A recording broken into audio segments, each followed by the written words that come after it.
impregnate you with a bolt of lightning, but that's okay. As we are ranking gods in my mangas based on how gunnery they are, in this episode we're talking about Igni, spirit of metal and fire. So the thing that you need to know about Igni is this man is a goat. After he almost drove red dragons to extinction, the last red dragon gave him eggs and pleaded for this man to raise them, which he did, which is how Igni ended up with his 12 ancient red dragon children.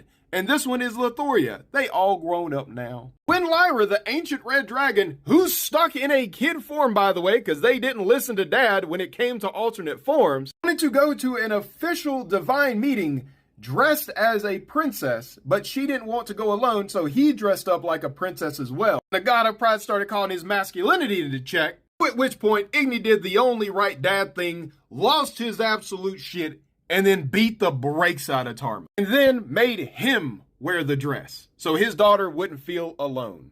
But how does he goon? With skill and efficacy. Our boy will bang out of spite, because Tarma banged Lithoria. You know, this Lithoria. And she was so bored that she walked away mid-session.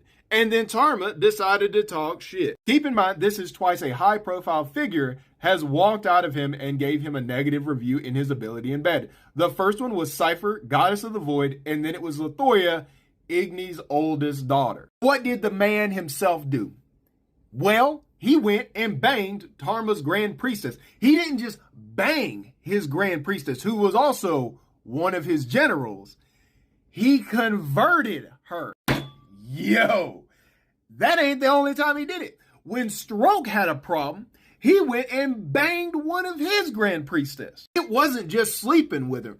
They went on dates. They went on secret dates disguised as official missions. Yo. But the thing is, besides those, Igni has a really hard time finding a bedtime partner because his kids don't want that. Little bit of weird warning here, because all of his kids believe that Igni should only be able to reproduce with the strongest dragon. Right now, those adopted kids are some of the strongest. So the only people that they would even allow to sleep with Igni are strong dragons. And they have a council set up for who can sleep with their dad, because they don't want anyone that's not worthy to potentially reproduce with their dad, because that would also make them their mom, and they're not going to suffer a weak mom.